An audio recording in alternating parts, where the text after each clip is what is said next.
Hello learners, আপনাদের সবাইকে 30 days programming চ্যালেঞ্জের ডে 9-এ স্বাগতম। আজকের ক্লাসে আমরা শিখব পয়েন্টার। পয়েন্টার কি? Pointer is a variable which store the address of another variable. পয়েন্টারও কিন্তু এক ধরনের ভেরিয়েবল। আমরা কি জানি? আমরা জানি যে নর্মালি ভেরিয়েবল একটি ভ্যালুকে মেমোরিতে স্টোর করে।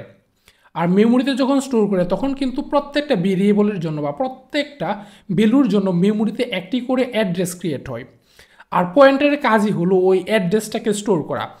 লাইক আমি একটি ভেরিয়েবল স্টোর করব মেমোরিতে, মানে ভেরিয়েবলের মাধ্যমে একটি ডাটা আমি মেমোরিতে স্টোর করব। আর পয়েন্টার কী করবে? ওই যে মেমোরিতে ভেরিয়েবলের মাধ্যমে আমি একটা ডাটা স্টোর করেছি, ওই ডাটার যে অ্যাড্রেসটা আছে অ্যাড্রেসটা ভেরিয়েবলে স্টোর করে নেবে। তো আমি এখানে দেখতে পারতেছি যে আমি এক্স নামে একটি ভেরিয়েবল মেমোরিতে ক্রিয়েট করেছি। আর মেমোরিতে ক্রিয়েট করার পরে ওই যে ভেরিয়েবলটা আমি মেমোরিতে ক্রিয়েট করেছি বা স্টোর করেছি, ওই স্টোর করার ফলে মেমোরিতে একটি অ্যাড্রেস ক্রিয়েট হয়েছে, যে অ্যাড্রেসটা আমি দেখতে পাচ্ছি 101। আর এই পয়েন্টারের কাজ কি? পয়েন্টারের কাজ হলো যে ওই যে স্টোরটা করছি আমি, ওই স্টোর করার পরে যে অ্যাড্রেসটা ক্রিয়েট হয়েছে ওই অ্যাড্রেসটা পয়েন্টারে স্টোর করে নেবে।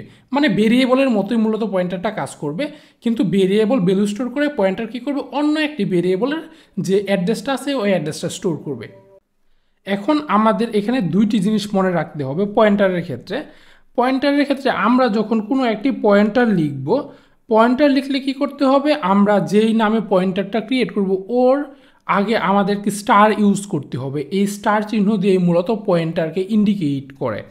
আরেকটি জিনিস মনে রাখতে হবে, আমরা যখন কোনো একটি ভেরিয়েবলের বা কোনো একটি ভ্যালুর মেমোরির যে লোকেশনটা আছে ওই লোকেশনটা দেখতে যাব, তার জন্য আমাদেরকে ইউজ করতে হবে m%x। ওকে, সো এটাকে বলা হয় m%। ওকে, তো এই m%টা ইউজ করতে হবে। m%এর পরে আমরা ভেরিয়েবলের নামটা ইউজ করলে ওই ভেরিয়েবলের যে অ্যাড্রেসটা আছে মেমোরিতে ওইটি শো করবে।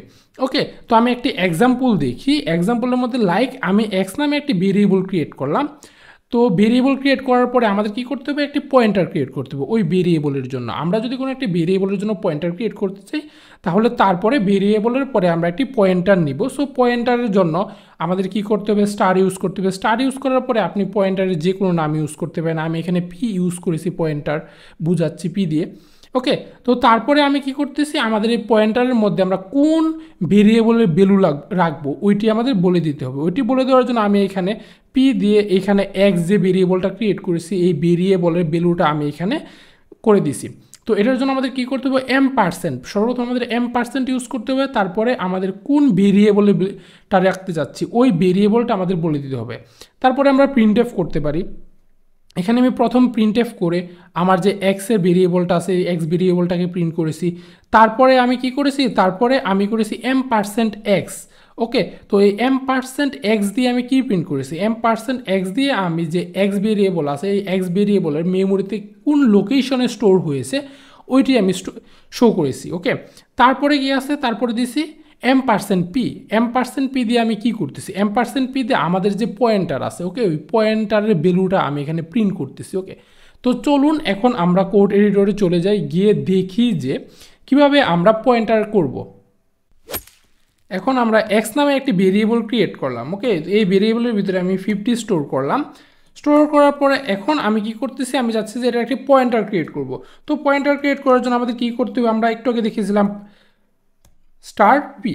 ওকে, সো আমি পি নামে একটি পয়েন্টার ক্রিয়েট করেছি। আপনি চাইলে পির পরিবর্তে আপনি যে কোনো নাম ইউজ করতে পারেন পয়েন্টারের জন্য। ওকে, তো তারপরে আমি এখন যেহেতু পয়েন্টারের নাম ক্রিয়েট করে ফেলেছি, এখন আমার কি করতে হবে? এই পয়েন্টারের মধ্যে তো ভ্যালুটা রাখতে হবে। কোনটার ভ্যালু রাখবো এটা তোমার বলে দিতে হবে, তাই না? তো আমি পি নামে যেহেতু পয়েন্টার ক্রিয়েট করেছি তো পির মধ্যে আমি কোনটার ভ্যালু রাখবো? এক্সের m%x, মানে এক্সের যে এক্স নামে যে ভেরিয়েবলটা ক্রিয়েট করেছি এই ভেরিয়েবলটাকে আমি এইখানে স্টোর করলাম। ওকে, তো এখন আমাদের পয়েন্টার ক্রিয়েট করা শেষ। এখন আমি চাইলে এটাকে প্রিন্ট করতে পারি। তো প্রিন্ট করার জন্য আমরা কি জানি? প্রিন্টএফ। এখন আমি চাচ্ছি যে এক্সটাকে প্রিন্ট করব। ওকে, তো এক্সটাকে প্রিন্ট করতে চাইলে আমরা কি করব? যে %d, আমি একটা নিউ লাইন নিয়ে নিলাম, \n, দেন এখন এখানে কি করব, আমি আমাদের ভেরিয়েবলটা বলে দিব এক্সটাকে আমরা প্রিন্ট করব। ওকে, এখন যদি আমি রান করি দেন দেখতে পারবো যে আমাদের এক্সের ভ্যালু 50টা প্রিন্ট করতেছে। ওকে, তো এখন আমি চাচ্ছি যে দেখতে যে এক্সের যে মেমোরিতে লোকেশন আছে এই লোকেশনটা কত। তো এটার জন্য আমরা কি করতে পারি, আমরা একটু আগে বলেছিলাম যে লোকেশন কীভাবে দেখবো। লোকেশন দেখার জন্য আমাদের কি করতে হবে, %d ব্যাকস্ল্যাশ n, দেন এখানে আমরা কি করব, এখানে আমরা করব যে m% দিয়ে যদি আমি ভেরিয়েবলের নামটা বলে দিই তাহলে কিন্তু ওই ভেরিয়েবলের মেমোরিতে যে লোকেশনটা আছে ওই লোকেশনটা শো করবে। ওকে, তো আমি যদি এখানে রান করি তাহলে দেখতে পারবো যে আমাদের এখানে একটি মেমোরি লোকেশন দেখাচ্ছে যে এই লোকেশনে আমাদের এই এক্সট্রা স্টোর হয়েছে। ওকে, এখন আমরা কি জানি পয়েন্টারের কাজ কি, পয়েন্টারের কাজ হলো অন্য একটি ভেরিয়েবলের লোকেশনটাকে স্টোর করবে, মানে অ্যাড্রেসটাকে স্টোর করবে। ওকে, তো এখন যদি আমি পয়েন্টারটাকে রান করি দেন দেখতে পাবো যে দুইটার এক্সের লোকেশন আর পয়েন্টারের লোকেশন কিন্তু সেম হবে। ওকে, তো আমি এখানে আবার প্রিন্টএফ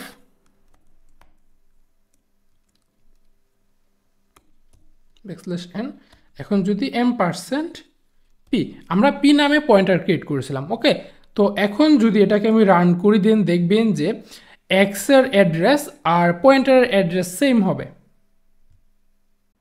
দেখতে পারতেছেন যে আমাদের এখানে কিন্তু দুইটি লোকেশনে কিন্তু সেম দেখাচ্ছে। ওকে, তো পয়েন্টারের কাজ মূলত এটাই, পয়েন্টারের কাজ হলো অন্য একটি ভেরিয়েবলের অ্যাড্রেসকে স্টোর করা। আশা করি আজকের ক্লাস থেকে আপনারা পয়েন্টার বুঝতে পেরেছেন। দেখা হবে 30 ডেজ প্রোগ্রামিং চ্যালেঞ্জের ডে 10-এ, আর ডে 10ই হবে আমাদের সি প্রোগ্রামিংয়ের লাস্ট ক্লাস। এরপর থেকে আমাদের অ্যালগোরিদম শুরু হয়ে যাবে। আশা করি আপনারা সবাই আমাদের সাথেই আছেন, আর অবশ্যই আমাদের চ্যানেলটি সাবস্ক্রাইব করে দিবেন। দেখা হবে নেক্সট ভিডিওতে, সেই পর্যন্ত সবাই ভালো থাকবেন। আল্লাহ হাফেজ।